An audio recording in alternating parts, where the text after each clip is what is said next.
nos sinto tudo cumprimentado e nos te agradeço de fundo de nosso coração para a nossa presença. Excelências, digníssimos convidados, minhas senhoras e meus senhores. Há momentos em que os povos se reúnem para recordar o passado.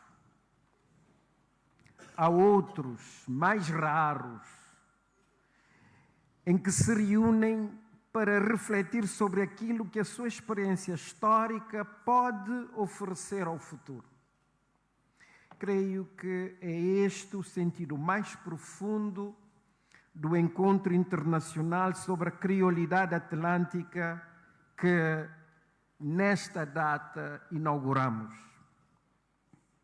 A criolidade continua a suscitar leituras diversas. Para uns, ela representa uma extraordinária experiência de encontro entre povos e culturas. Para outros, permanece inseparável das desigualdades, da violência, das dores, dos sofrimentos e das adversidades que marcaram a construção histórica do mundo atlântico. Não estamos aqui para escolher entre uma narrativa e outra. Estamos aqui para compreender uma realidade mais profunda, a extraordinária capacidade humana de transformar as adversidades da história em novas formas de criação cultural, pertença coletiva e convivência. De fazer nascer da dispersão dos povos e dos encontros e choques entre os diferentes mundos, línguas, culturas e saberes, novas formas de ser, de viver e de imaginar o futuro. É essa capacidade de reinvenção humana que hoje nos reúne e confere a este encontro um significado que transcende largamente a reflexão académica. Porque este é, em muitos aspectos, mais do que um encontro. É um reencontro. O professor Pierre-Joseph Laurent, no seu livro A Criolização, a Invenção de Cabo Verde, refere-se ao encontro desigual do percurso inicial. Séculos depois, queremos que este seja um reencontro de iguais.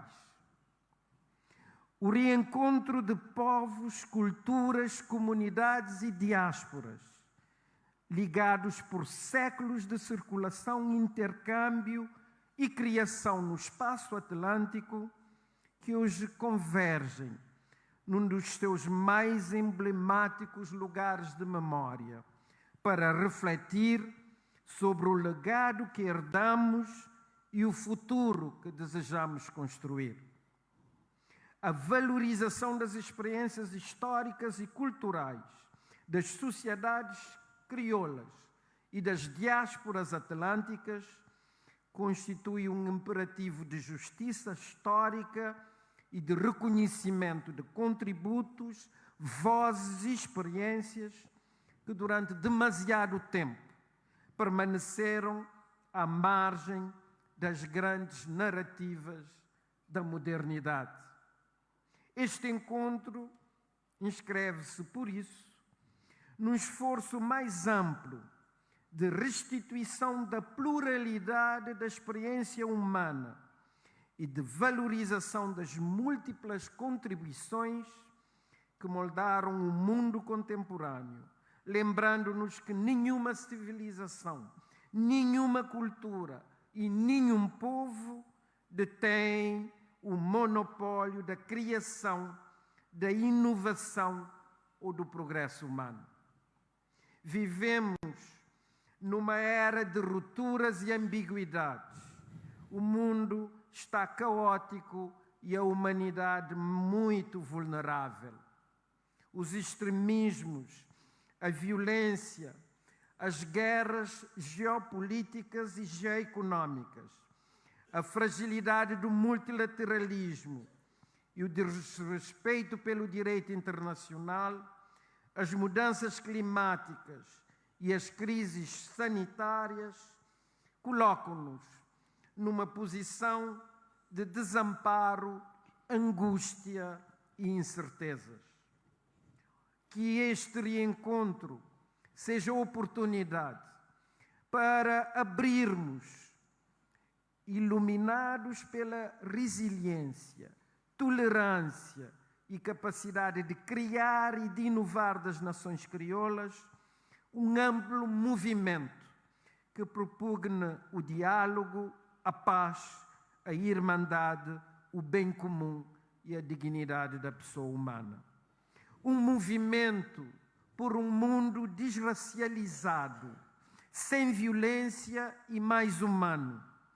Um mundo de igualdade dos termos de intercâmbio, para usar uma feliz expressão de Achille Mbembe, entre povos, estados e nações.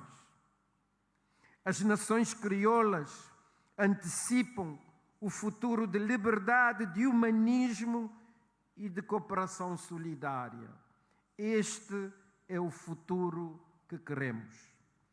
Ao refletirmos sobre a criolidade atlântica, não estamos a falar de uma realidade periférica. Estamos a falar de uma experiência que ocupa um lugar relevante na compreensão da história do Atlântico e das múltiplas correntes humanas, culturais e civilizacionais que contribuíram para moldar o mundo contemporâneo.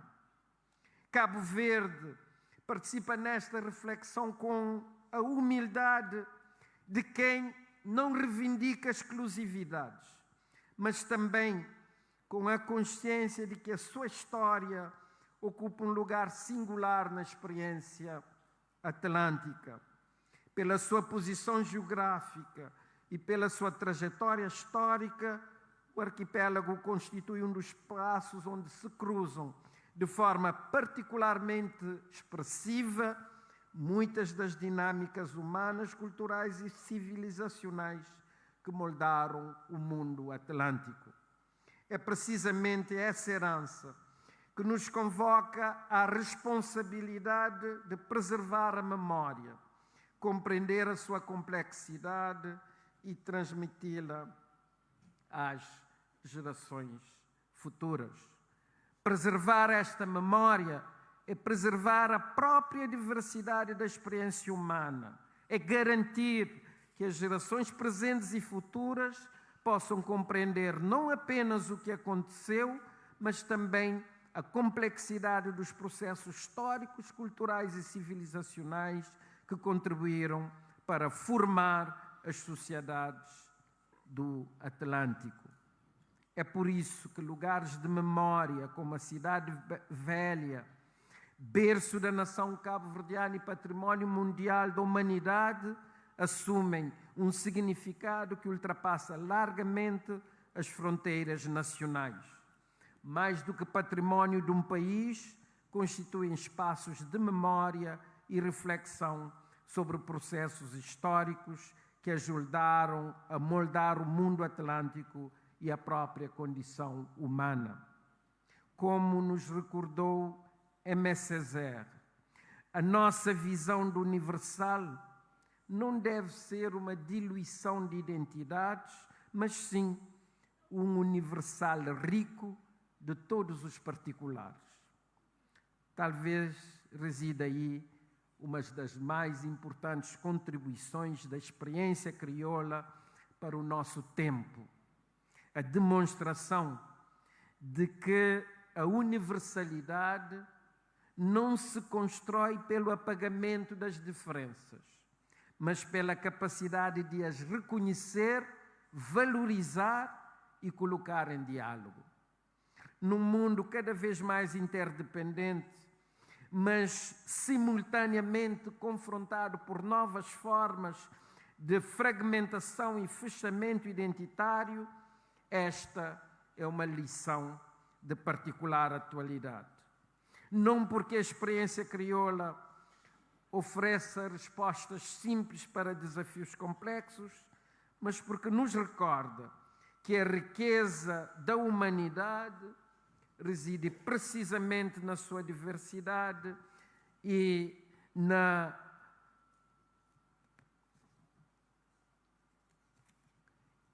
capacidade de construir sentido comum sem negar a pluralidade das suas origens, memórias e identidades.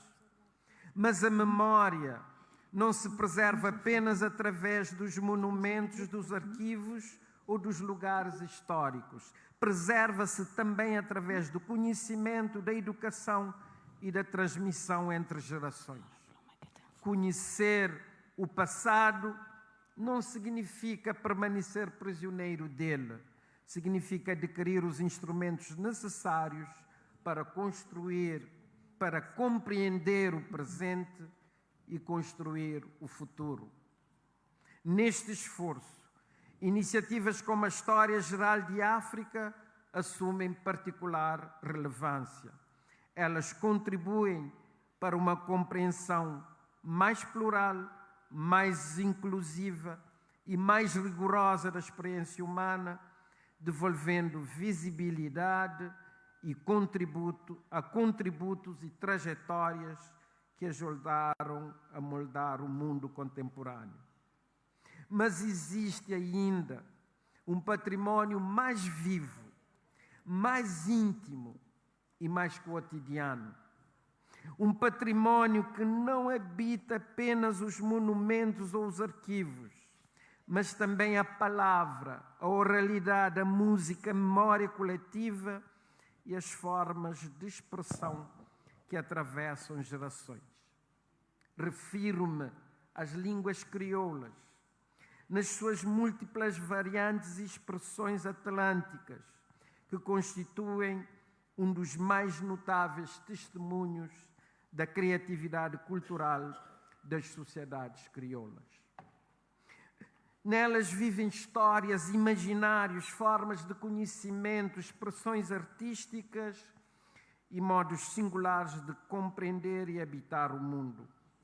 Nelas sobrevivem memórias de deslocações, encontros, adaptações e reinvenções que continuam a marcar profundamente a identidade de milhões de pessoas em diferentes geografias do espaço atlântico.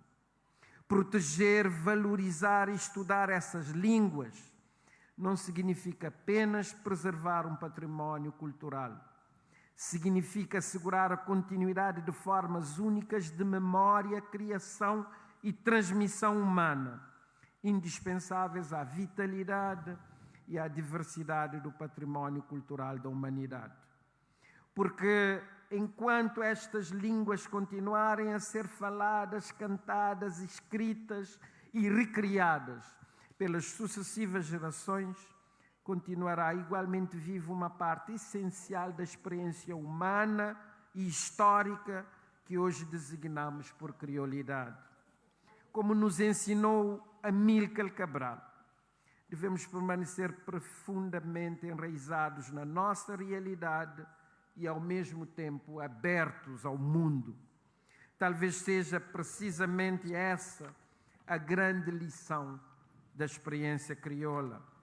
A demonstração de que é possível afirmar identidades sem erguer muros, preservar memórias sem ficar prisioneiro delas, honrar as diferenças sem renunciar à construção de um destino comum. Num tempo marcado por fragmentações, polarizações e incertezas, esta é uma mensagem que ultrapassa largamente o espaço atlântico. É uma mensagem para o mundo. Que este encontro contribua para aprofundar o conhecimento, reforçar os laços entre os nossos povos, comunidades e diásporas e afirmar a criolidade. não apenas como objeto de memória, mas também e sobretudo como fonte de inspiração para o futuro.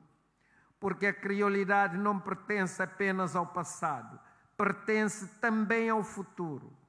Pertence a todos aqueles que acreditam que a diversidade pode ser uma força de criação, que o diálogo pode ser mais poderoso do que a divisão e que a humanidade avança quando é capaz de transformar as suas diferenças em pontes de entendimento, paz e cooperação.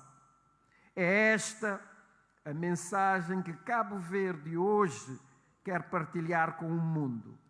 Uma mensagem de memória, diversidade, diálogo e futuro. É com esta convicção que declaro aberto o Encontro Internacional sobre a Criolidade Atlântica. Muito obrigado.